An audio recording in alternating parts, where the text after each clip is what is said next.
What up, what up, what up? It's your boy Ames out here on these YouTubes once again, doing a little teaching today. Hey, I want to thank you guys for everybody that tuned into the first video. We had almost 250 views.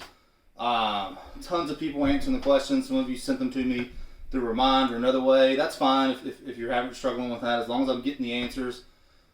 Between this and today's, I'll put those grades in this weekend as we go into spring break. And so you'll start seeing your grades come up due to that.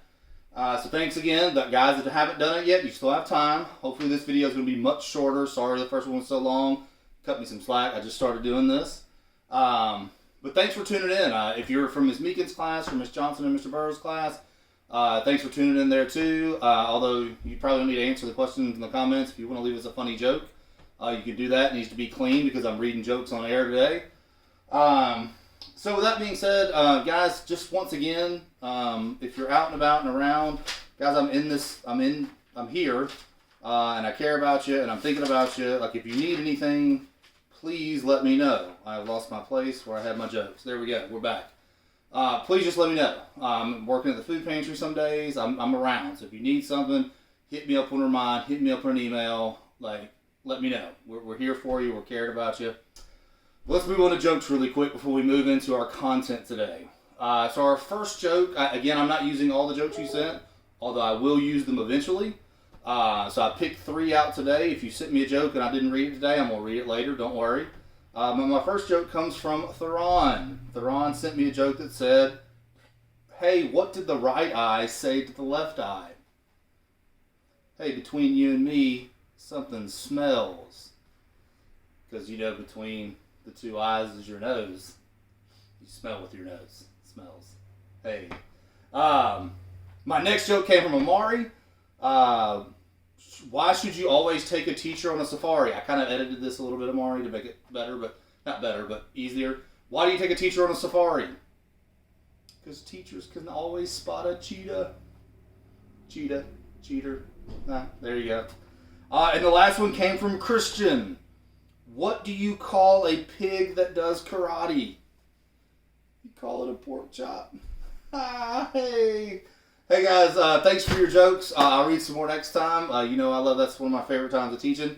But thank you. So today we're going to try and jump in. We're trying to make it a little bit faster. Try to be a little bit more professional. That's why I'm wearing a tie today.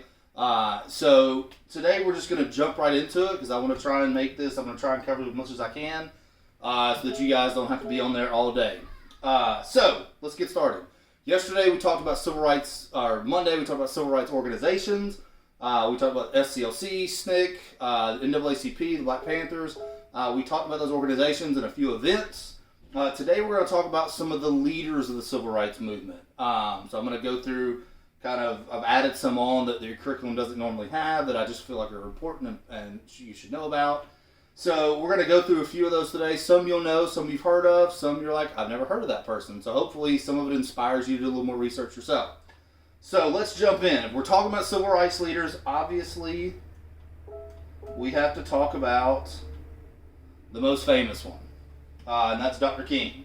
So when we talk about Martin Luther King Jr., we're not going to go into his whole biography today and everything he did because he's going to come up when we come back. We're actually going to look at some of his writings and his speeches.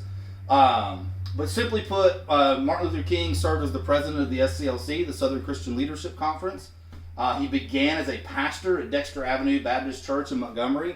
You're going to notice a trend with some of these folks that they are either directly driven by their religion or their spirituality, and a lot of them served as actual pastors. So remember that when we get to the questions today, because that's part of one of the questions. So he began as a pastor at Dexter Avenue Baptist Church in Montgomery. In April 1863, he was arrested for leading sit-ins in Montgomery, sit-ins that were trying to integrate lunch counters and that kind of stuff.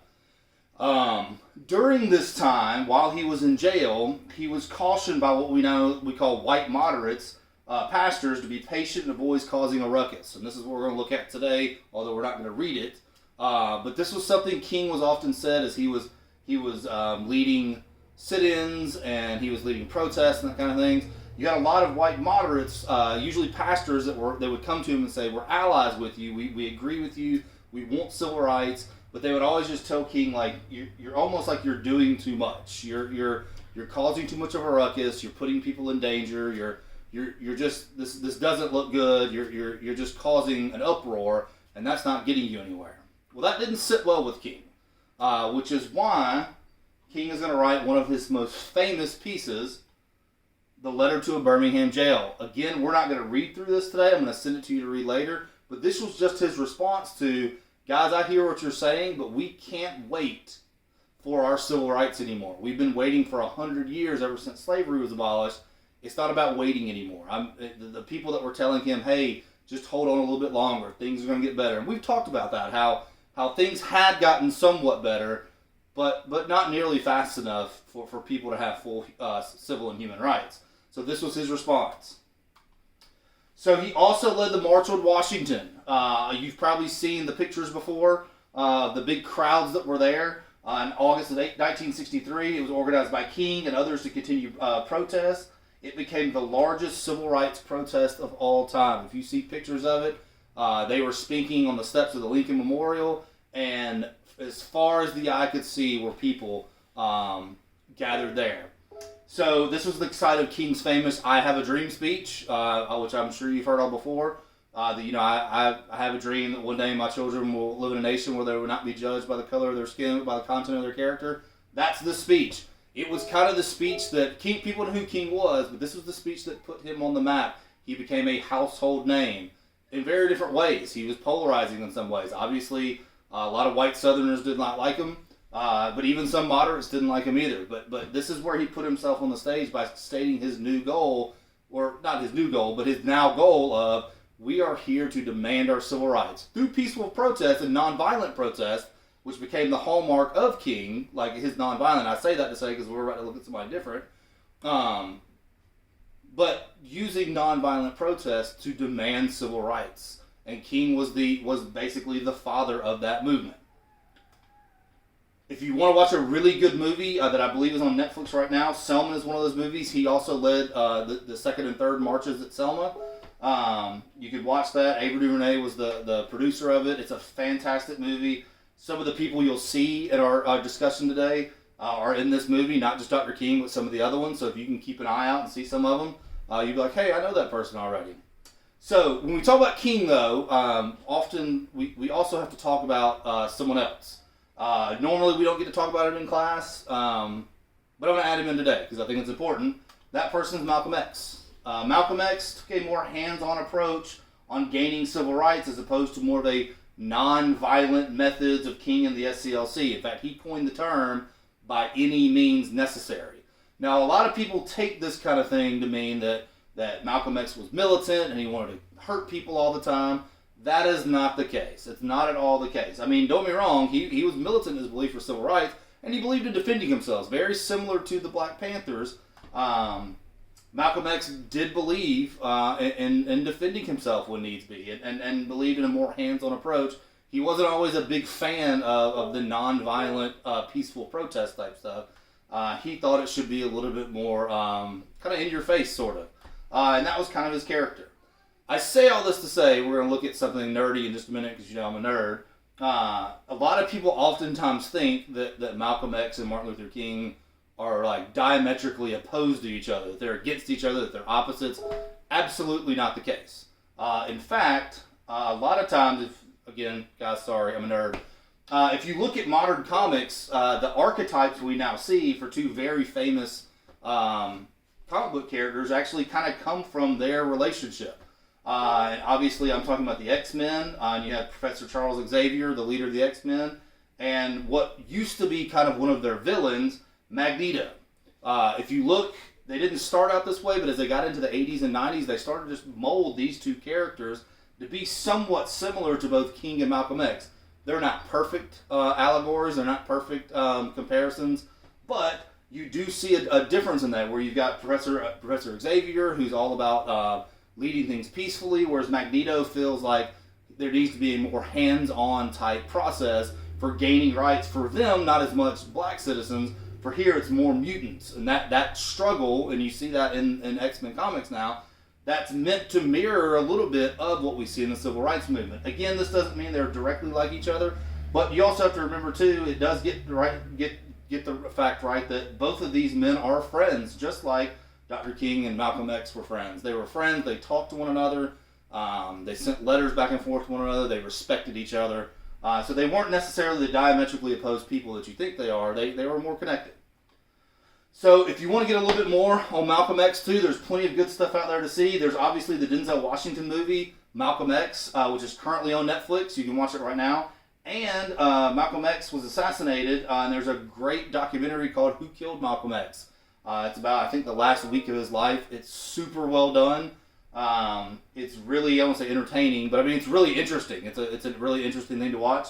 Also, just FYI, if you go searching for a Malcolm X movie and you see the one with Morgan Freeman, much respect to an amazing, brilliant actor. His portrayal of Malcolm X is not all that great, so don't watch it. So next we're going to talk quickly about a few guys. I'm just going to try and get as many as I can. Guys like, I call this kind of a hall of heroes of type people. People that just, some of them are well known, some of them are not as well known, but all these people had civil rights on their mind. Two of these guys were John Lewis and Hosea Williams. They led the first march at Selma in Alabama that was broken up by police and later led to voter rights legislation. Lewis was also a freedom fighter, freedom rider. Remember the folks that rode down south to go challenge a lot of the laws in terms of public busing. So both of these men were both leaders in SNCC and in the SCLC. Hosea Williams was a pastor, kind of going on that same path of a lot of civil rights leaders being pastors. John Lewis is also super interesting in that John Lewis now is still alive. Hosea Williams, Reverend Williams is no longer alive, but John Lewis is still alive. He actually serves in Congress for the 6th District out of Atlanta. So he's in the House of Representatives currently, and he has been since the 90s. Interesting fact, because of his background in civil rights and continued fight for civil rights for people up until this day, he's the most arrested member of Congress. Not arrested in like he's committed a bunch of crimes, but arrested in leading a lot of protests. In fact, he coins a phrase that me and Miss Heber actually love. It's called good trouble.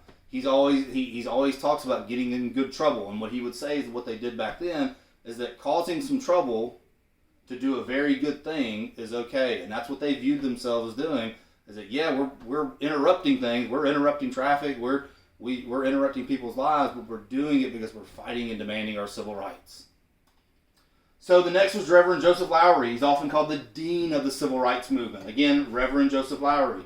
He was one of the co-founders of the SCLC. He was a minister in the United Methodist Church. Again, you see the continued path there. Reverend Lowery's, we talk about him. He was actually the answer to the last question.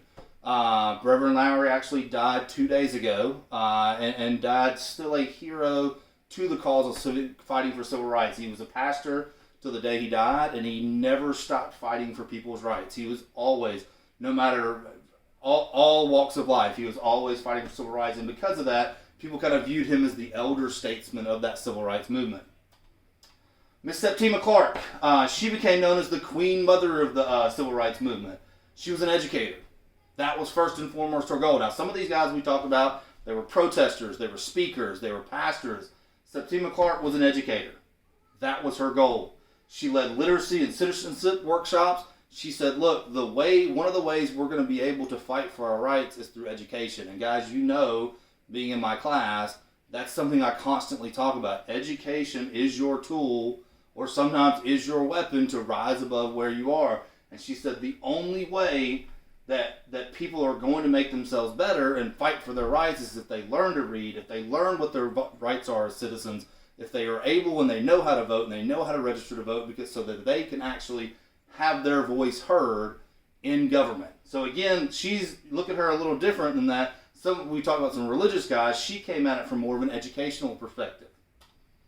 Next is Huey P. Newton. We talked yesterday about the Black Panthers. He was the co-founder of the Black Panther Party. He believed in an active uplift of black society through self-improvement and a demand for their rights. Remember we talked about Black Panthers, while they did have were involved with some violent acts, they also believed in the uplift of black society. They said, look, we're going to make people better through things like literacy tests, breakfast programs, things like that. Huey Newton was the guy who helped start this organization. He led it into the late 60s and I think early 70s. He was killed in kind of a gang violence confrontation. Not that he was in a gang, but with a group that didn't like him. Although there is some interesting conspiracy stuff around that, so that's one you can go on a YouTube rabbit hole if you want to about who killed Huey Newton. But died to the people of Oakland a hero for what he did in his community. Fannie Lou Hamer. She's one of my favorite people, and we're going to get to watch next when we come back from spring breaks one of her speeches.